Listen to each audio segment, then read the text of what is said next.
주요 20개국 정상들이 글로벌 최저 한세율 부과와 다국적 기업들의 조세 회피 방지를 위한 디지털세 도입에 최종 합의했습니다. 하지만 주요 의제 중 하나였던 탄소 중립 목표에 대해서는 이견을 보이면서 별다른 진전을 보지 못했습니다.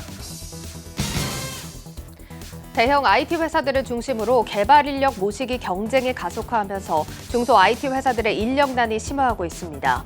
높은 연봉을 앞세워 업계 내 고급 인력 싹쓸이에 나서고 있는 건데 과도한 인건비 상승에 따른 중소 IT 회사들의 경영난이 우려되고 있습니다. KT가 최근 발생한 네트워크 장애와 관련해 개인과 기업 고객에게는 실제 장애 시간의 10배 요금을, 소상공인에게는 11분의 요금을 보상하기로 했습니다. 개인과 기업 고객은 평균 보상액이 1,000원에 불과해 불만이 터져나오고 있습니다. 카카오페이가 오는 3일 유가증권 시장에 상장합니다. 기존 주주의 차익 실현 물량이 얼마나 나오느냐가 상장 첫날 주가의 변수로 꼽히고 있습니다.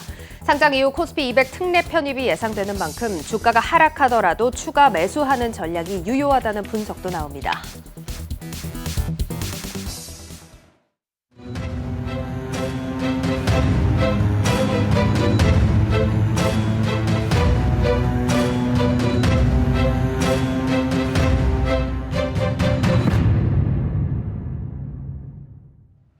여러분 안녕하십니까? 대한민국 대표 경제 뉴스 뉴스플러스 시작합니다. G20 정상들이 다국적 기업의 조세 회피를 막기 위해 디지털세 도입을 승인했습니다.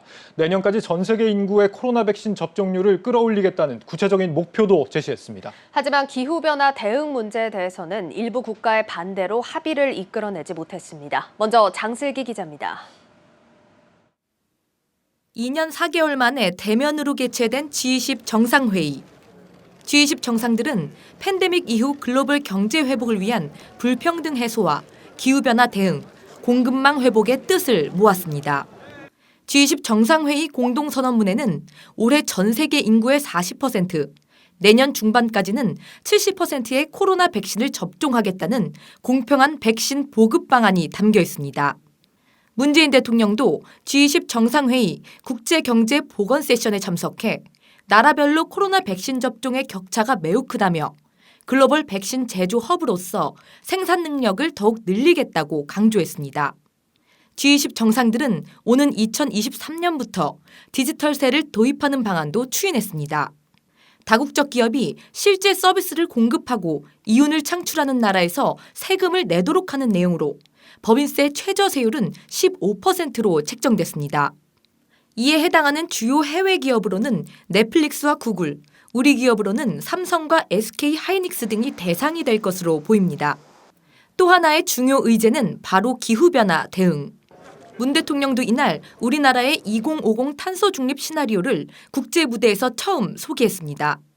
문 대통령은 2050년 석탄 발전 완전 폐기를 알리는 동시에 2030년 온실가스 감축 목표를 상향해 26차 유엔 기후변화협약 당사국 총회에서 이를 발표할 예정이라고 전했습니다.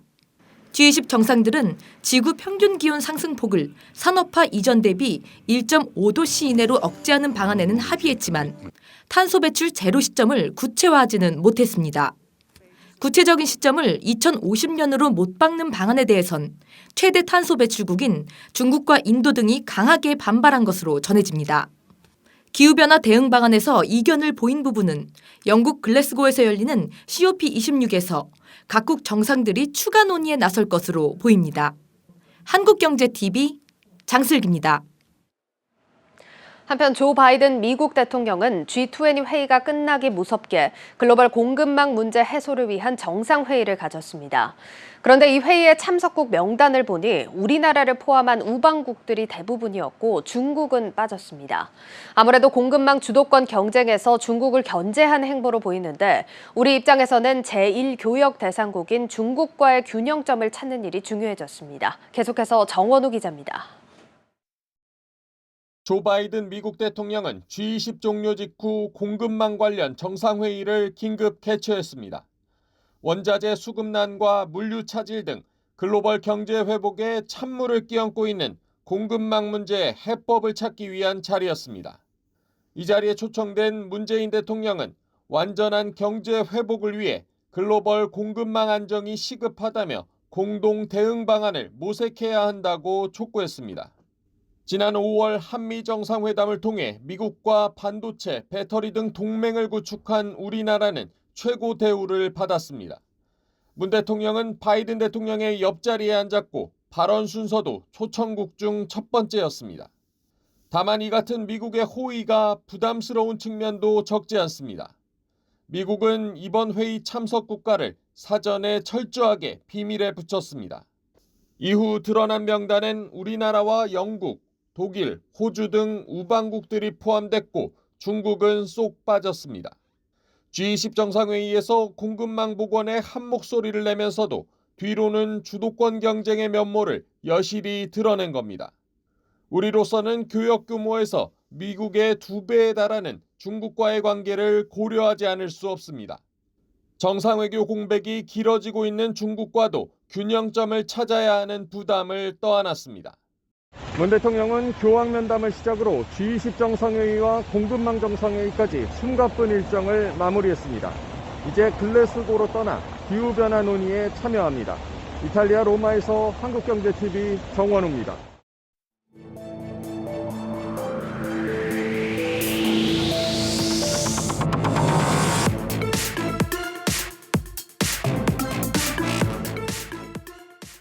요즘 유망한 국내 중소벤처기업들이 때 아닌 인력난을 맞고 있습니다. 특히 IT 업계의 경우 카카오나 크래프톤 같은 대형사들이 인건비를 대폭 올리면서 고급 개발 인력을 빨아들이고 있는데 중소 IT 회사들이 임금을 따라 올려보고는 있지만 유출을 막기엔 역부족이라는 지적입니다.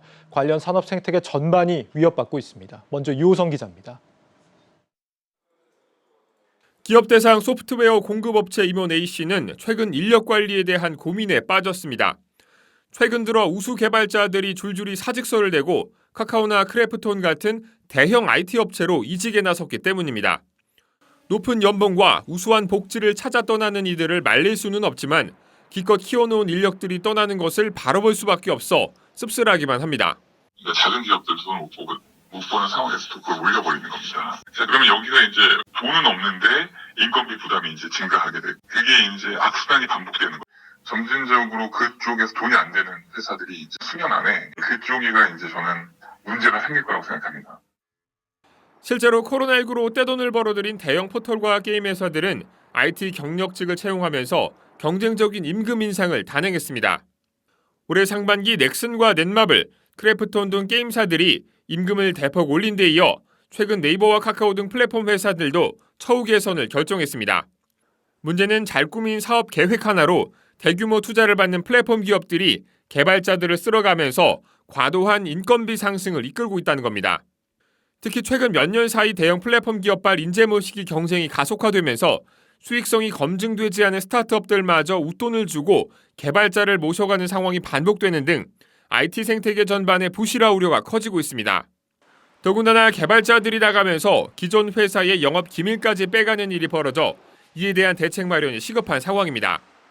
임금이 높은 곳에 우수 인재가 모이는 것은 시장의 당연한 논리지만 상황이 고착화될 경우 산업 생태계 전반의 공급망이 붕괴될 것이란 우려도 높습니다. 본체 조립해서 판매하는 회사, 즉 대기업의 기술력도 굉장히 중요하지만 그 말고 거기에다가 핵심 부품이나 프로세스를 제공해 줄 수 있는 중소기업들 또는 조그만 혁신 기업들의 역량이 또 엄청나게 중요한데 이 IT 인력들이 다 대기업으로 몰리면 생태계가 붕괴가 되는 거죠. IT 분야 인력은 내년까지 3만 명가량 모자랄 것으로 예상되는 상황. 전문가들은 코로나19로 산업 대전환기를 맞은 만큼 당장 실무에 투입할 수 있는 IT 인력들을 키워내야 한다고 조언했습니다. 한국경제TV 유호성입니다. 비슷한 상황은 바이오 산업에서도 나타나고 있습니다. 특히 요즘 모더나 화이자 백신 덕에 주목받고 있는 이 mRNA 기술 분야에서는 석박사급 인재들이 대거 대기업으로 빠져나가고 있는데 이 정부가 인력을 추가로 양성하고 나섰지만 관련 기업들의 어려움이 해소되긴 쉽지 않아 보입니다. 이어서 정재용 기자입니다. 서울 강서구에 위치한 국내 코로나 백신 개발업체입니다. 자체 mRNA 백신 기술로 임상시험에 진입해 국내에선 개발 속도가 가장 빠르다고 평가받습니다. 이렇게 가장 주목받는 기술을 연구하고 있음에도 올해 석박사 팀장급 인력만 5명 넘게 회사를 떠나 회사 인력이 작년보다 줄었습니다. 최근 한 1년 동안 팀장급 인력만 해도 5명, 6명 이제 다른 회사보다 유출이 됐고 국내 회사인 것 같아요. 저희 인센티브도 많이 주고 근무를 하는데도 그래도 아무래도 대기업이나 이런 데 가기 힘들어서 온 친구들이다 보니까 그런 기회가 생기면 쉽게 이렇게 가는 것 같습니다. 빠져나간 인력들이 향한 곳은 대부분 국내 대기업입니다. 한미약품, GC녹십자, 삼성바이오로직스, SK바이오사이언스 등이 앞다퉈 mRNA 연구 경험이 있는 인재를 우대하며 채용을 확대하고 있습니다. 영입 경쟁이 치열하다 보니 퇴사를 하던 직원이 관련 데이터를 복사해 나가다 적발돼 경찰 수사까지 받는 사례도 나옵니다. 국내에서 mRNA 관련 기술 개발이 워낙 초기인 탓에 전체 인력 자체가 현저하게 적은 게 문제입니다.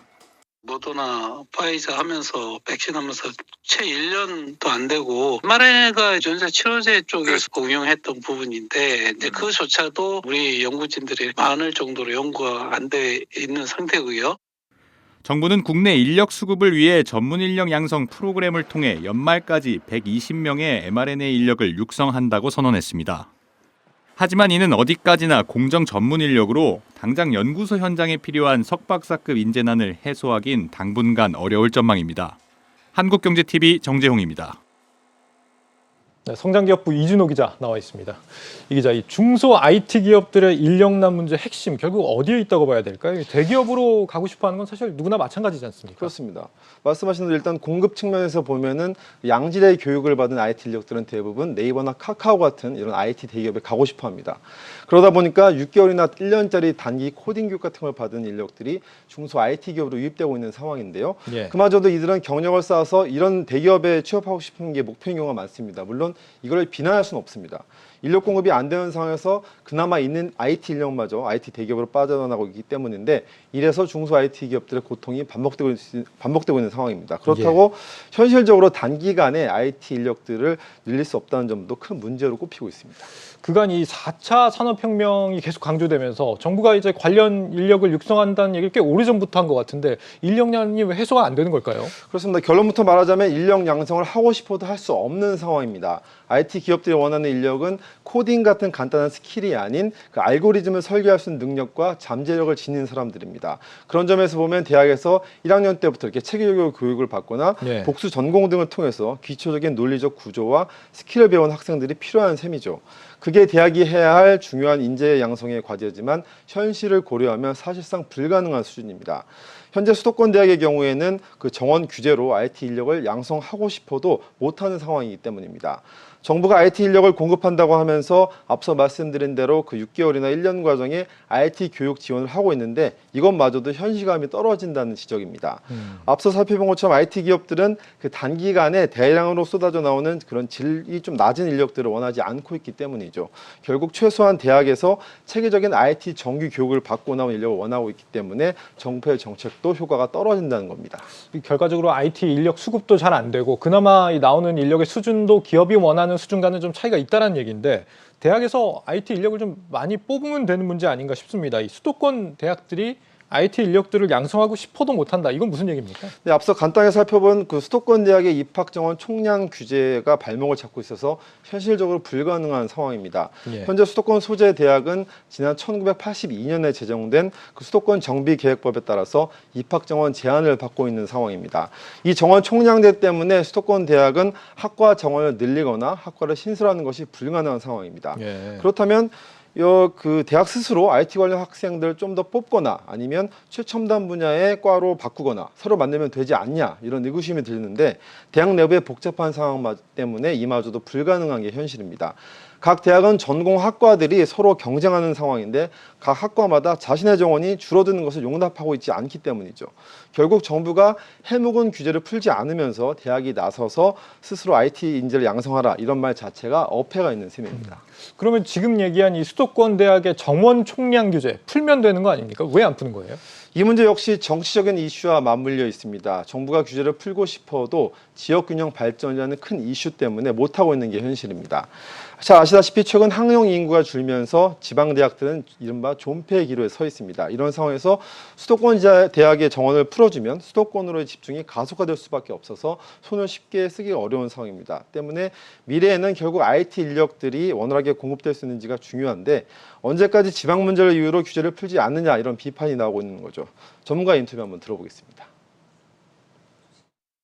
IT 인력 자체가 제대로 공급받지 못한다면 경쟁국인 중국이라든지 예를 들면 미국의 상황을 볼 때 그들이 가지고 있는 IT 인력의 파워를 현재 구조로는 정말 100% 우리가 당할 수 있는, 즉 100점 100패할 수밖에 없는 상황이라고 우리가 생각할 수 있거든요. 그러면 균형 발전이라는 화두보다도 오히려 대한민국의 21세기의 미래를 열어간다는 바로 어떤 발상의 전환이 좀 필요하다고 보고 수도권의 어떤 정원 제한 같은 경우는 시급히 좀 해결해야 된다고 생각합니다. 네, 지역 균형 발전이 정말 중요하면 말만 할 게 아니라 진짜 지역 대학들의 교육 경쟁력을 좀 높여주든지 그게 아니면 이제 수도권 정원을 좀 풀어주든지 뭔가 좀 대안이 필요할 것 같은데 다른 나라는 이런 문제에 대해서 어떻게 대응하고 있습니까? 그렇습니다. 가장 선진국이라는 미국 대학을 한번 살펴보겠습니다. 미국 대학 같은 경우는 예를 들어서 인문 전공이다, 공학 전공이다 이렇게 큰 카테고리를 뽑아서 그 경제학을 전공한 학생이 공학을 가고 공학을 전공한 학생이 그 인문으로 자유롭게 이동할 수 있는 게 현실이죠. 네. 이런 거는 대학 자체가 유연한 학사 구조를 갖고 있기 때문인데 그래서 미국은 산업 현장에서 빠르게 변하는 인력의 수요와 공급을 유연하고 탄력적으로 대응할 수 있다. 이런 구조를 갖고 있다는 평가를 받고 있는 겁니다. 실제 사례를 통해서 한번 살펴보겠습니다. 그 미국 실리콘밸리에서 그 활약한 인재들 중 상당수가 스탠퍼드대 컴퓨터공학과 출신들인데 네. 표에서 보시는 것처럼 이곳의 정원은 지난 2008년 141명에서 2018년 745명으로 5배 이상 증가했습니다. 같은 기간 한번 비교해보죠. 국내 최고 대학으로 꼽히는 서울대 컴공과입니다. 이 학과의 학과 정원은 15년째 55명으로 동결됐습니다. 그나마 올해 들어서 70명으로 좀 늘어난 상태입니다. 가까운 나라 중국 상황도 마찬가지입니다. 중국은 정부가 직접 나서서 공교육 과정을 전면 개편하고 AI 인재 양성 과정에 심혈을 기울이고 있습니다. 그 중국의 일부 초등학교에서는 100시간 이상의 소프트웨어 교육을 시행하는 곳도 있고요. 중고등학교 때는 실제 AI 관련 실습을 그 비중을 크게 늘리고 있습니다. 이런 공교육의 기조를 자연스럽게 대학이 이어받아서 중국의 AI와 관련된 학과만 400여 개에 달하는 것으로 전해졌습니다. 그 자동차의 본고장인 독일의 사례도 한번 살펴볼까요? 그 최근 전기차 수요가 급격히 증가하면서 그 독일의 전기차와 관련된 인력들이 대거 현장에 투입되는 것으로 알려졌는데요. 이런 바탕에는 바로 그 아우스 빌딩이라는 독일만의 선진 기술 인력 양성 과정이 자리 잡고 있습니다. 그 아우스 빌딩은 직업 전문 학교의 이론 교육과 그 특정 기업에서 현장 교육 훈련이 맞물려 진행되는데요. 학생들은 최신 기술을 체계적으로 습득할 수가 있고 해당 기업도 이런 맞춤형 인력을 뽑기 때문에 이런 선순환 구조가 이루어지고 있는 겁니다. 현재 독일에서는 300여 개가 넘는 아우스 빌딩이 운영되는 것으로 전해지고 있습니다. 그 기업이 정말 필요하는 인재를 대학이 맞춤형으로 좀 양성을 해준다든지 아니면 전공의 이동을 좀 유연하게 해주는 우리도 뭔가 좀 비슷한 방식들을 좀 새롭게 차용할 그런 필요가 있겠습니다. 그렇습니다. 그 미래의 산업, 특히 최근에는 AI다, 메타버스다 이렇게 성장성이 계속 커지면서 그 어느 때보다 IT 인력에 대한 수요가 높아지고 있습니다. 그 중소기업은 중소기업대로, 대기업은 대기업대로 IT 인력이 부족하다 이렇게 토로하고 있는데요. 실제로 그 배경은 LG전자 AI 연구원장은 이런 말이 한 적이 있습니다. 대학에서 배출되는 학생을 다 수용하더라도 기업의 AI 인재는 매우 부족한 상황이다 이렇게 밝힌 바가 있죠. 예. 앞서 말씀드린 대로 정부가 규제를 과감하게 풀어서 정책 방향의 대전환이 필요하다는 지적이 계속 나오고 있고요. 대학도 언제까지 정원 부족을 이유로 볼멘 소리만 해서는 안 된다 이런 지적도 만만치 않습니다. 이런 틀에 박힌 사고로는 양질의 인재 양성은 물론 그 대학 스스로의 경쟁력을 떨어뜨릴 수 있다는 겁니다. 마지막으로 전문가 인터뷰로 들어보면서 마치겠습니다. 미래의 어떤 트렌드를 읽어야 합니다. 독일이라든지 예를 들면 미국 또는 일본, 심지어는 중국에 비해서도 우리의 어떤 교육 행정과 실제로 대학의 그런 어떤 산학과 연계성은 떨어집니다. 그대로 대학을 어떤 미래를 교육부의 승인하에 움직여야 된다는 이 발상 자체를 폐기하는 게 먼저 필요하다고 생각합니다. 그리고 그 다음에 역시 이제 대학의 어떤 자율적인 어떤 경쟁 구조 그리고 이를 통해서 대학의 어떤 변신하려는 노력 이것도 역시 동시에 이루어져야 한다고 생각합니다. 네, 유망한 기업들이 사람을 필요로 하는데 정작 청년들은 취업이 어렵다고 하는 이런 문제를 우리 산업교육계가 단지 정치적인 이유로 방치하는 일이 더는 없어야겠습니다. 이준호 기자였습니다. 잘 들었습니다.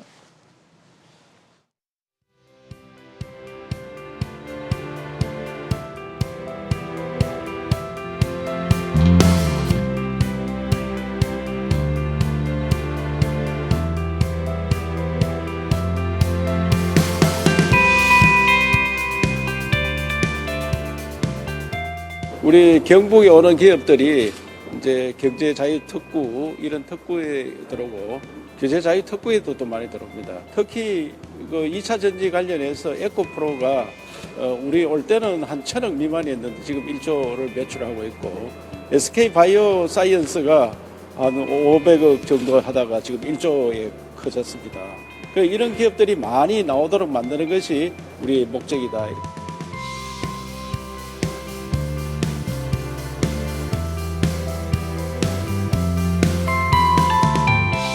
경북도의 그 신산업들도 우리나라 안에서 뛸 게 아니라 사실은 해외를 향해서 뛰어다녀야 되는 게 분명하다고 생각을 해요. 덩치 키우고 그래서 경쟁력을 갖춰서 글로벌하게 경쟁을 하자는 게 스케일업이라고 생각을 합니다. 앞으로는 글로벌한 그 시장에서 우리 경북도가 핵심의 한 축을 잡겠다 이런 개념으로 한번 뛰었으면 합니다.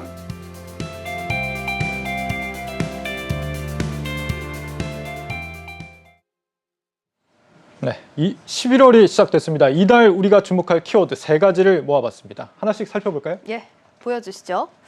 네, 먼저 기름값이 떠 있습니다. 자세하게 살펴볼 텐데 올라도 너무 올랐습니다. 기름값. 지난 주말 기준으로 전국의 휘발유 평균가는 리터당 1,762원입니다. 전주보다 무려 30원이나 올랐는데 7년 만에 최고 수준입니다. 문제는 앞으로 더 오를 걸로 보인다는 겁니다. 갈수록 석유 수요는 늘어나는데 산유국인 리비아의 정세가 불안해지고 있습니다. 그래서 4일에 열리는 오펙 플러스 회의를 주목해서 보셔야 합니다.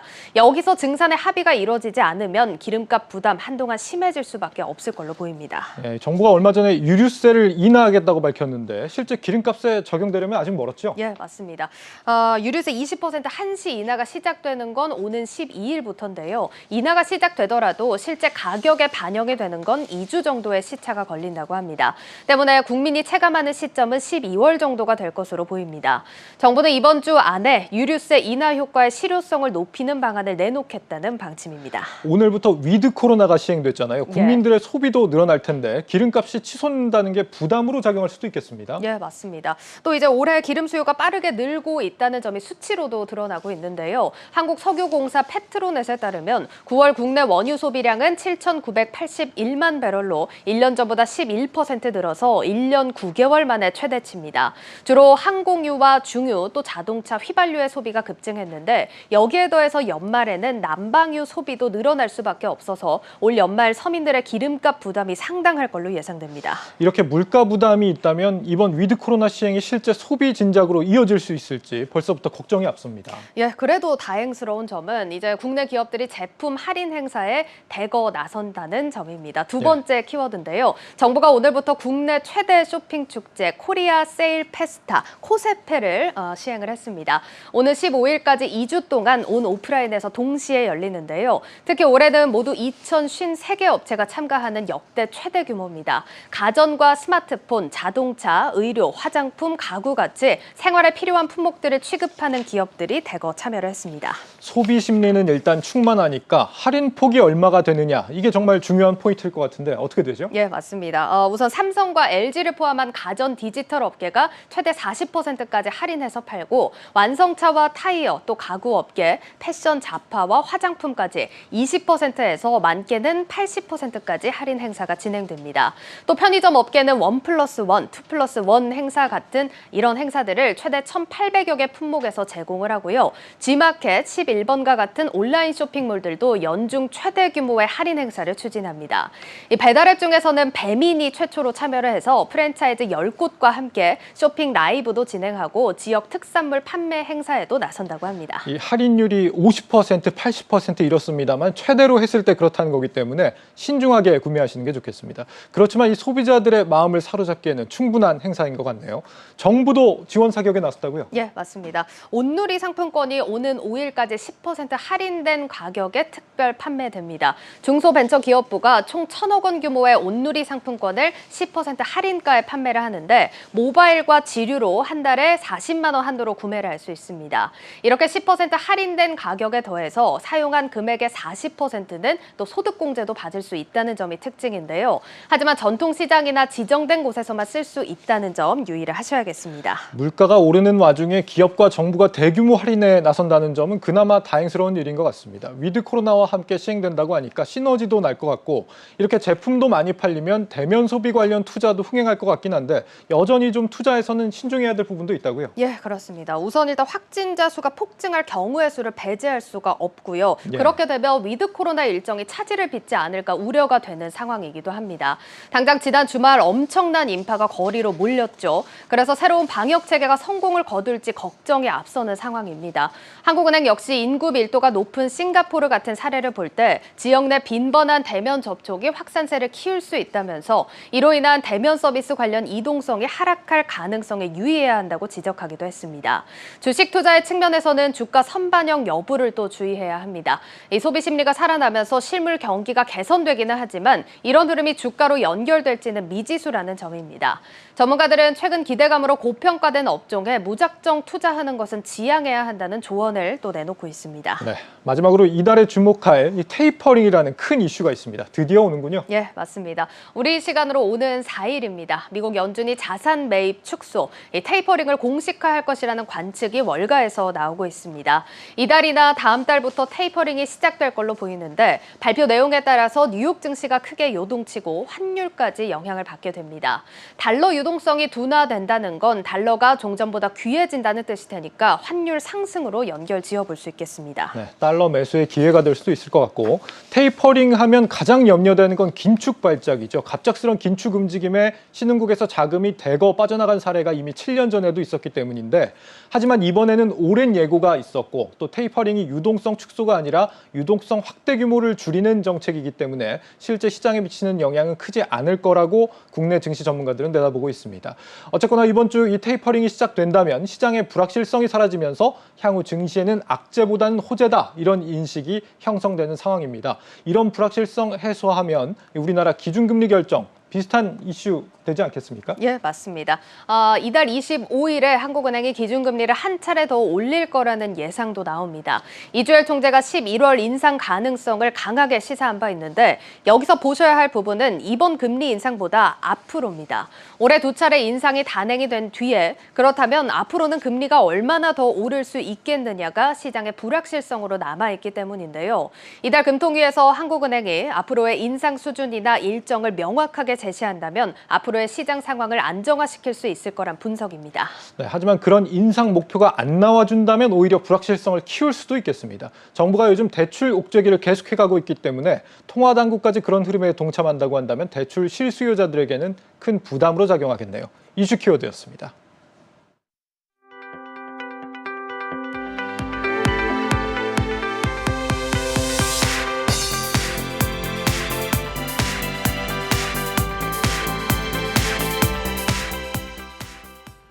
오는 3일 카카오페이 증시 상장을 앞두고 당일 주가가 어떤 흐름을 보일지 관심이 뜨겁습니다.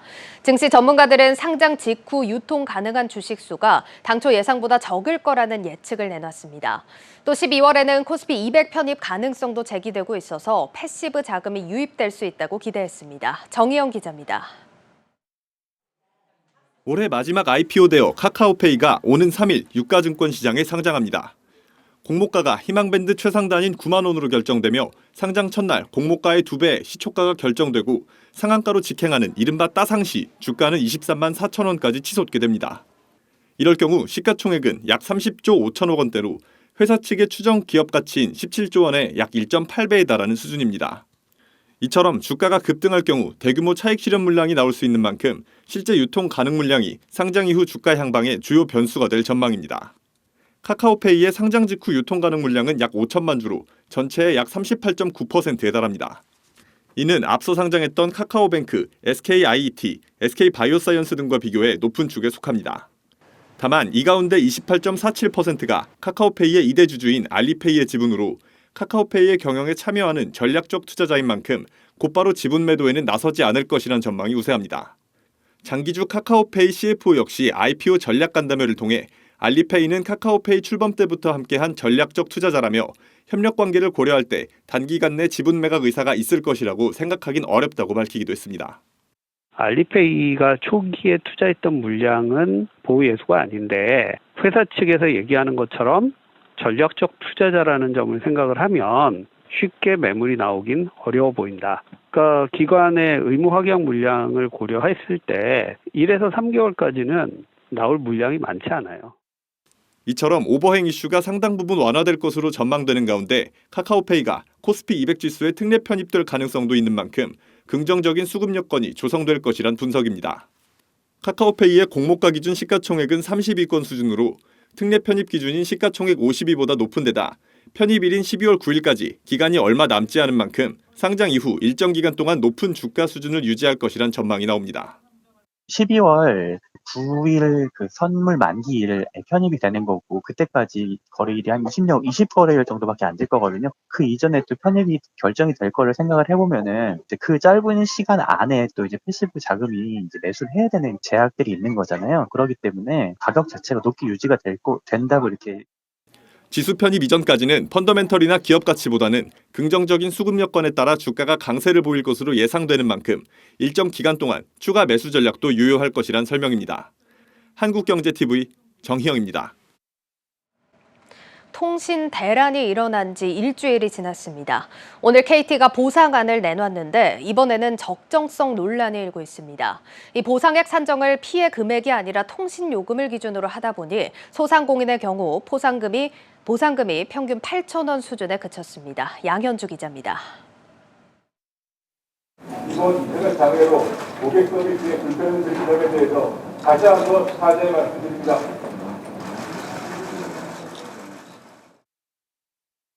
지난 25일 대규모 네트워크 장애를 일으킨 KT가 일주일 만에 보상안과 재발 방지책을 내놨습니다. KT는 개인과 기업 이용자의 경우 최장 장애 시간 89분의 10배 수준인 15시간분의 요금을, 소상공인의 경우 열흘분의 서비스 요금을 보상하기로 했습니다. 전체 보상 금액은 총 350억 원에서 400억 원가량으로 추정됩니다. 보상액은 별도의 접수 절차 없이 12월에 청구되는 11월 이용요금분에서 일괄 감면됩니다. 하지만 이 정도 보상으로 이용자들의 원성을 잠재우긴 힘들 것으로 보입니다. 실제 개인 회선 가입자당 감면되는 요금을 보면 5만 원 요금제 기준 대략 1,000원 수준입니다. 소상공인의 경우 평균 7,000원에서 8,000원의 요금이 경감되는데 한 끼 밥값밖에 안 되는 금액입니다. KT 측은 개별 피해를 확인하기 어렵고 형평성 문제가 불거져 이 같은 결정을 했다고 설명했습니다. 이 개별적인 말씀은 듣지만 이 부분을 갖다가 피해로 바로 저희가 검증할 수 없고 또 형평성 이슈라든지 이런 부분들에 대해서 또 검증 과정에 또다시 불편함을 드리는 이런 이슈 때문에 오늘 말씀드리는 것처럼 일괄 보상안으로 결정을 하게 됐고요. 한편 보상안 발표 이후 주주들 사이에선 약관의 보상은 배임이 아니냐며 구현모 대표에 대한 불만이 쏟아지고 있습니다. 추가 보상안에 대한 소비자 요구가 이어질 것으로 보이지만 KT 측은 현재까지 추가 보상 계획은 없다는 입장입니다. 한국경제TV 양현주입니다. 이베이 코리아를 인수한 이마트가 온라인 쇼핑몰 SSG.com 상장에 속도를 내고 있습니다. 마켓컬리, 오아시스 마켓 같은 경쟁사보다 한 발 먼저 증시에 입성하겠다는 겁니다. 하지만 증권가는 누가 최종 승자가 될지는 아직 장담할 수 없다고 내다봤습니다. 박승환 기자입니다. SSG, 컬리, 오아시스 등 이른바 새벽 배송 빅3 업체들이 증시 상장을 위한 레이스에 들어갔습니다. 스타컴은 지난달 27일 미래에셋증권 등을 대표 주관사로 선정하며 기업 공개를 공식화했고 이틀 뒤인 29일엔 컬리가 상장에 성공한 1호 K유니콘 기업이 되겠다며 맞불을 놨습니다.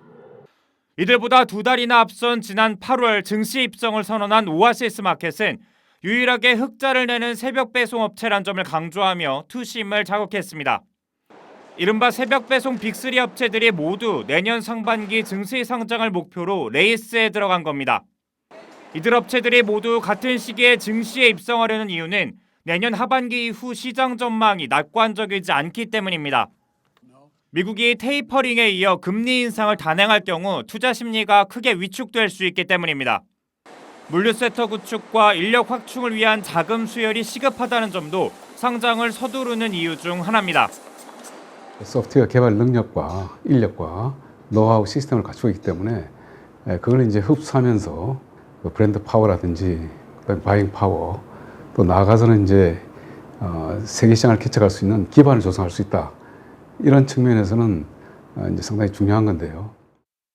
같은 업종의 기업들이 비슷한 시기에 상장하는 만큼 흥행 실패에 대한 우려도 커지고 있습니다.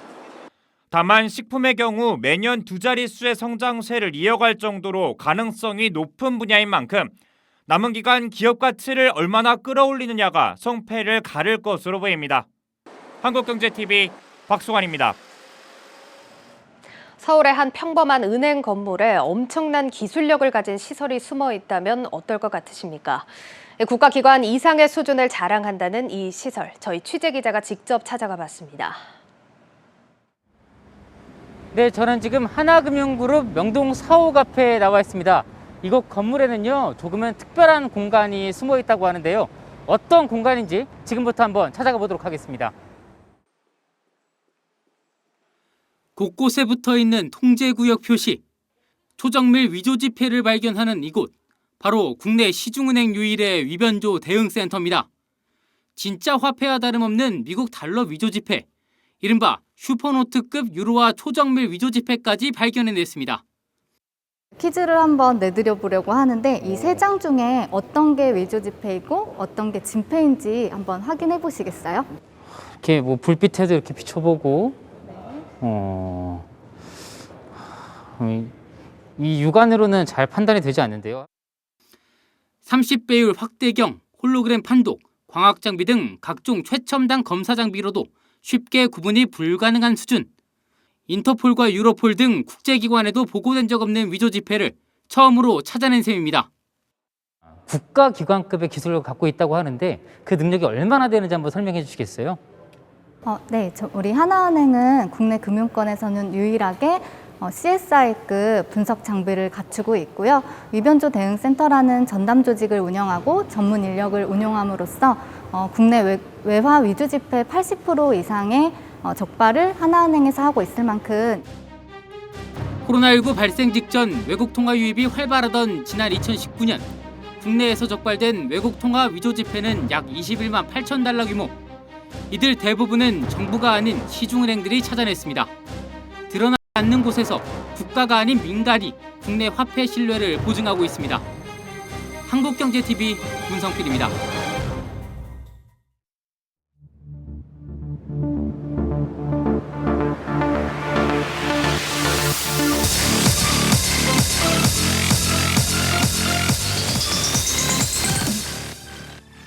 네, 뉴스앤마켓 시간입니다. 오늘도 증권부 박혜린 기자와 함께 이야기 나누겠습니다.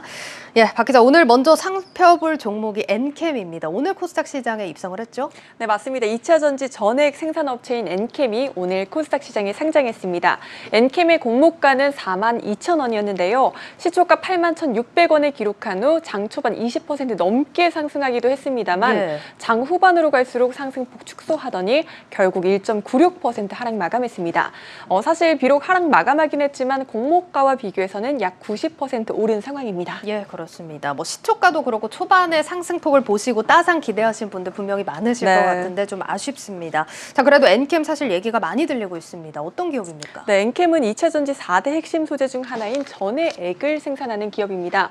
글로벌 최초로 2세대 전기차용 전해액 사업화에 성공을 했고 전해액 세계 시장 점유율은 올해 기준 6%로 6위를 기록하고 있습니다. 예, 뭐 2차 전지 관련주 기대를 많이 받고 있는데 증권가 분석은 어떻습니까? 네, 아직 주요 증권사 중 엔캠에 대한 목표 주가나 투자 의견을 제시한 곳은 없습니다만 네. SK증권은 엔캠에 대해 조인트벤처 설립과 원재료 수급처 다변화를 통해 안정적인 성장성과 수급을 확보했다고 평가했습니다. 또 엔캠은 현재 연간 6만 5천 톤의 전해액 생산 능력을 갖고 있는데 올해 말 조지아 공장을 시작으로 내년 말에는 헝가리와 장강 공장까지 가동돼 연간 12만 5천 톤까지 생산 능력이 증가할 것이라고 전망을 했습니다. 예. 유진투자증권 또한 2차 전지 시장 기업들의 투자 확대에 따라 엔캠은 안정적인 성장을 지속할 것이라고 평가했습니다. 예, 뭐 목표가를 아직까지 제시한 곳은 없지만 긍정적인 전망이 나오고 있다는 점 좀 확인을 해봤습니다. 자, 그래도 사실 2차 전지 최근 흐름을 보면 리스크 요인들이 슬슬 거론이 되고 있더라고요. 네, 맞습니다. 우려 요인도 물론 있습니다. 전고체, 배터리 등의 대체재 출현과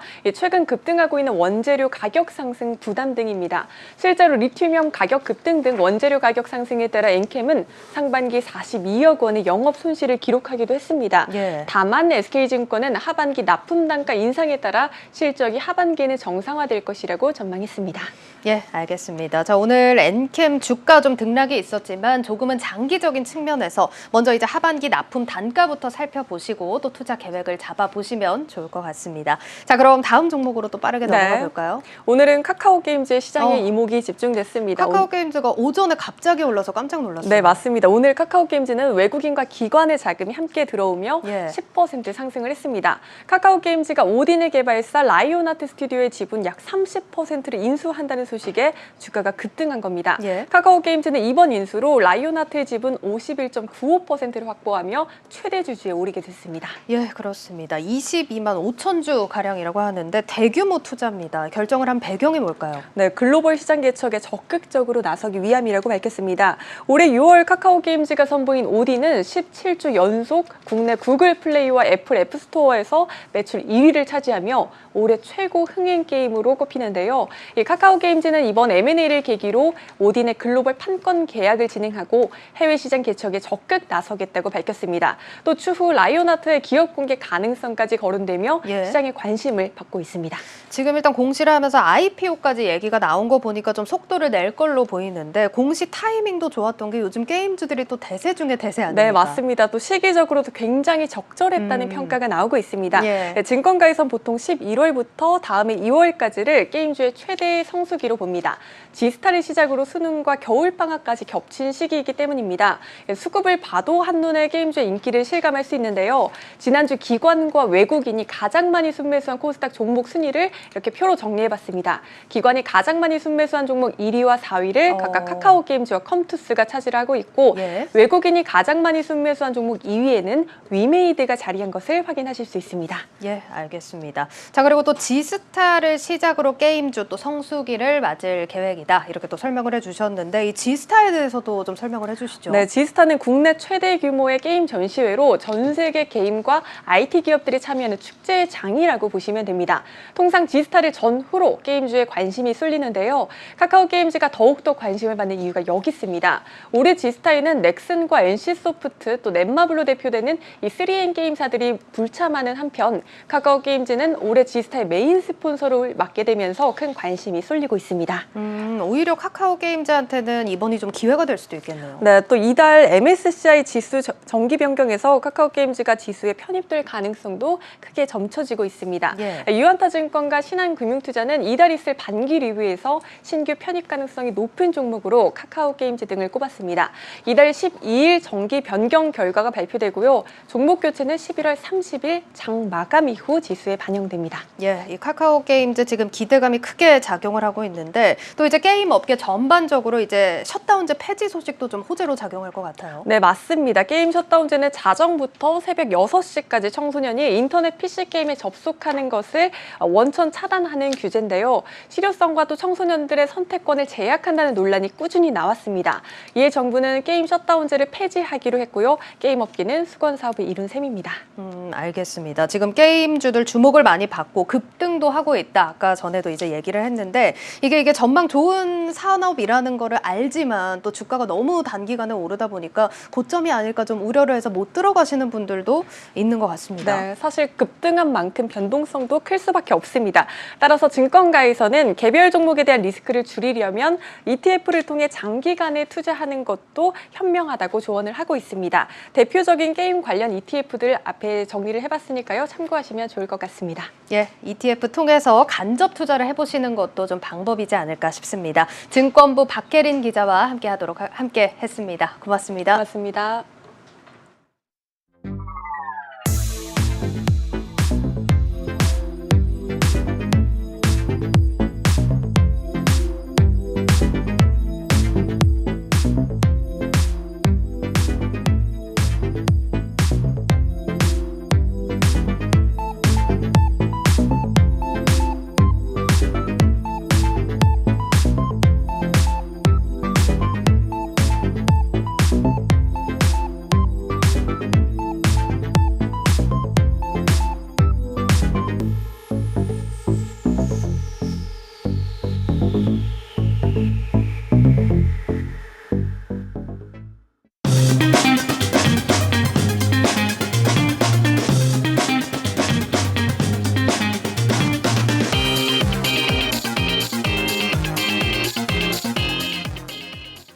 네, 뉴욕 증시의 A2G 조영 기자와 함께하겠습니다.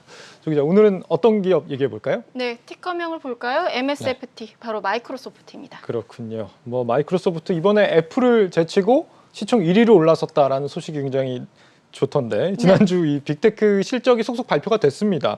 MS 실적이 애플보다 좋았나 보죠? 맞습니다. 결국은 실적이 희비를 갈랐는데요. 먼저 주가를 보면 지난 금요일, 그러니까 29일 기준으로 마이크로소프트는 전날 대비 2.24% 오르면서 331달러대에서 마감을 했습니다. 예. 주가 흐름을 보면 올해 초 210달러에서 시작해서 무려 9월, 10월은 좀 주춤을 했는데 이번 실적 발표를 앞두고서 10% 넘게 상승했습니다. 또 예. 반면 애플은 월가 예상치를 밑도는 실적을 발표하면서 1.82% 주가가 하락을 했는데요. 애플의 실적이 이 시장 기대치를 하회한 것은 무려 4년 만입니다. 그리고 이어진 실적 컨퍼런스 콜에서 팀 쿡이 아무래도 4분기까지 반도체 쇼티지 여파가 이어질 것이다라고 발표하면서 주가가 떨어졌고요. 이날 MS의 시총이 2조 4,900억 달러를 기록했고 애플의 시총이 2조 4,700억 달러대로 떨어지면서 16개월 만에 시총 1위가 뒤바뀌었습니다. 그렇게 두 기업 사이에 큰 차이가 아니라서 시총 1위가 앞으로도 엎치락뒤치락 하지 않을까 이렇게 예상이 되긴 하는데 원래 애플이 이렇게 뜨기 전에는 사실 마이크로소프트가 독보적인 제왕자리가 맞습니다. 아니었습니까? 이번에 다시 1위를 탈환하게 된 사업은 어떤 이유 때문일까요? 그러니까 코로나 팬데믹의 특수를 누린 비즈니스로 꼽히는 클라우드였습니다. 클라우드. 네, 마이크로소프트의 클라우드 서비스 애저의 3분기 매출이 전년 동기 대비 50% 성장하면서 처음으로 200억 달러를 돌파했는데요. 그 외에도 뭐 윈도우나 오피스 365 그리고 또 게임 부분까지 전 부분이 10에서 20%의 상승세를 나타냈습니다. 클라우드 서비스는 저희가 이전에 아마존 웹 서비스, AWS가 아마존의 실적을 뒷받침하고 있다는 이야기를 전해드린 적이 있는데요. 그러니까 세계 클라우드 시장을 아마존과 양분하는 곳이 바로 마이크로소프트입니다. 예. 시장 조사업체 가트너에 따르면 전 세계 퍼블릭 클라우드 시장은 지난해 2,700억 달러에서 올해 3,323억 달러. 그러니까 우리 돈으로 약 400조 원에 육박하는 시장으로 1년 만에 23% 넘게 성장을 했는데요. 현재 클라우드 시장 점유율을 보면 AWS가 31%, 그리고 애저가 22%, 구글이 추격하고 있지만 10% 안팎 수준에 그치고 있습니다. 그러니까 아마존과 MS가 합쳐서 53% 절반 이상을 차지하고 있다는 것이죠. 근데 또 성장 흐름을 살펴보면 아마존은 수년 전부터 점유율 30%대를 계속 유지해 왔습니다. 하지만 마이크로소프트의 성장세가 두드러지는 모습이고요.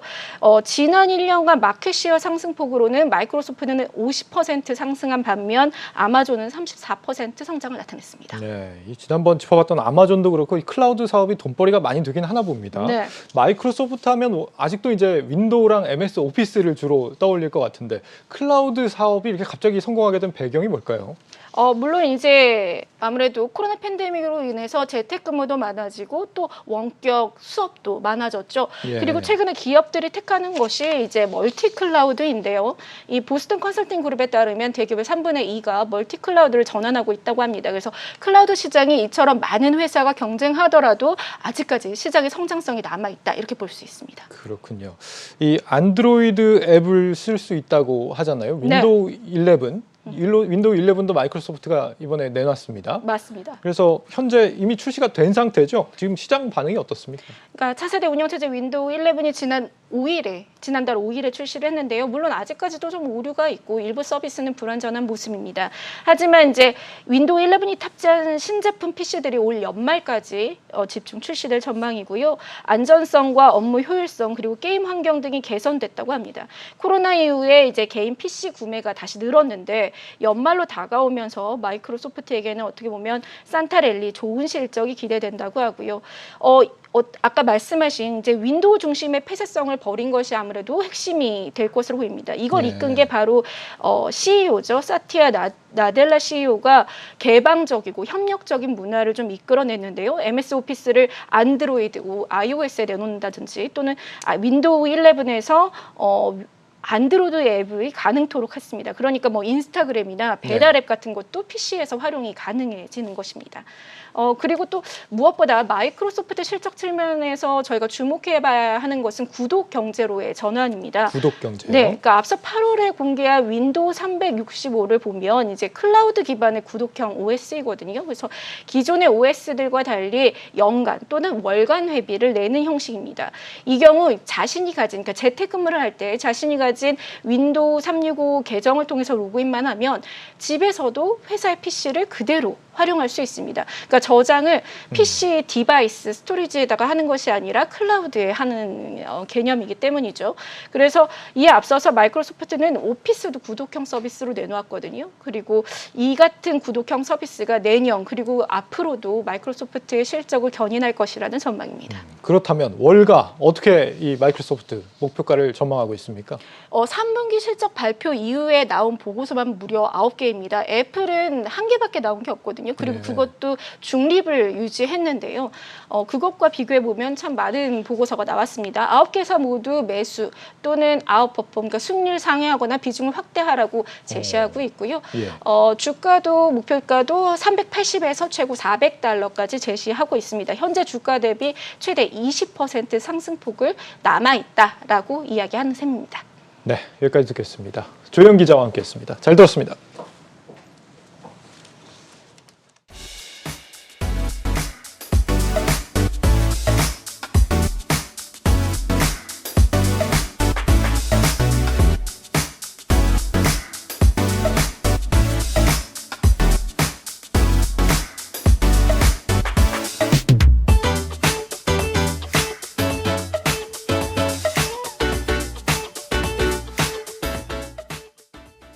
뉴스 플러스를 마치겠습니다. 여러분 고맙습니다.